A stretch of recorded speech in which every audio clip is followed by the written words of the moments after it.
স্বদেশী আন্দোলন আৰু অসমৰ ভূমিকাৰ ওপৰত আমি এনেকুৱা ধৰণৰ প্ৰশ্ন কেইটামান চাওঁ যিকেইটা এতিয়া আমি আলোচনা কৰাৰ ওপৰত হ'ব।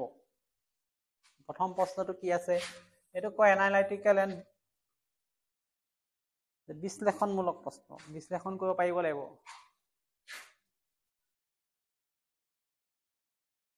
সেইটো এটা, বংগ বিভাজনৰ সময়ত অসমক পূৰ্ববংগৰ সৈতে সংলগ্ন কৰাৰ ফলত কি ৰাজনৈতিক মানসিক প্ৰতিক্ৰিয়া জন্ম হৈছিল? গতিকে অসমক পূৰ্ববংগৰ সৈতে যেতিয়া সংলগ্ন কৰাই দিলে তেতিয়া দেখা গ'ল যে অসমবাসীৰ মাজত অসন্তুষ্টি দেখা দিলে। তেওঁলোকৰ মাজত নিজৰ ভাষা সংস্কৃতি সকলোবিলাক পৰিচয় হেৰুৱাৰ এটা ভয় জাগিলে, আশংকা হ'ল। কেলে যে পূৰ্ববংগ যিখন নতুন প্ৰদেশ গঠন হ'ব, প্ৰথমতে তাৰ নামটোৱেই নাছিলে অসম, ঢাকা ৰাজধানী হ'ব।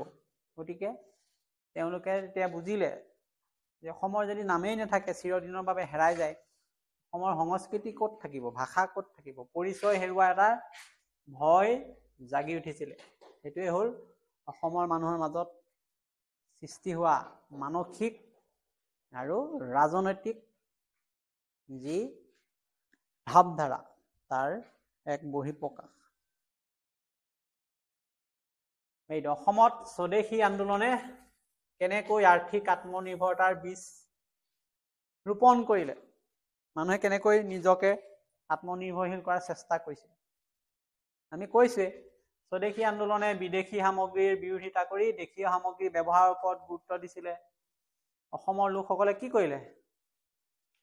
বিদেশীয়ে প্ৰস্তুত কৰা কাপোৰ কানি ব্যৱহাৰ কৰিবলৈ এৰি দিলে, নিজৰ এৰী মুগা খাদী কাপোৰ ব্যৱহাৰ কৰিছে। নিমখ খাবলৈ এৰি দিছে, নিজে খাৰ প্ৰস্তুত কৰিছে। দেশীয় শ্ৰেণী ব্যৱহাৰ কৰিবলৈ লৈছে, বেনাৰসৰ শ্ৰেণী। স্থানীয় উদ্যোগ, তাঁত শিল্প আৰু গ্ৰাম্য অৰ্থনীতিৰ বিকাশ ঘটে। এনেকুৱা ধৰণৰ প্ৰশ্ন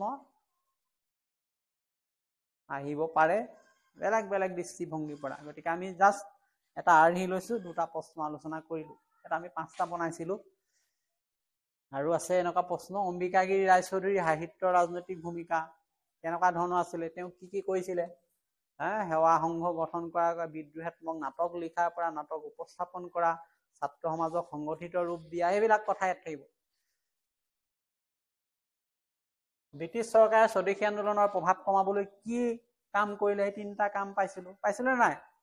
কলিকতা বিশ্ববিদ্যালয়ত অসমীয়া ভাষা স্বীকৃতি দিলে, কটন কলেজত BA লোকে পঢ়িব পৰা ব্যৱস্থা কৰিলে, মৌজাদাৰী ব্যৱস্থা পুনৰ প্ৰৱৰ্তন কৰিলে। এইবিলাক বস্তু ইয়াত সোমাই আছে।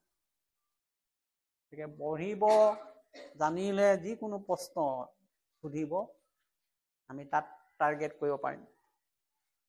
ভাষা সংস্কৃতি ৰাজনীতিৰ ক্ষেত্ৰত কি পৰিৱৰ্তন আনিলে, এইখিনি আমাৰ শেষত আমি পঢ়িছিলোঁ। গতিকে এইকেইটা আজি আমি জাষ্ট খন্তেক সময়ত আলোচনা কৰিলোঁ। নেক্সট আমি ইয়াৰ দ্বিতীয় ফেজটো পঢ়িম। স্বদেশী আন্দোলনৰ পিছত কেনেকৈ অসহযোগ আন্দোলন আহিব আমি চাম।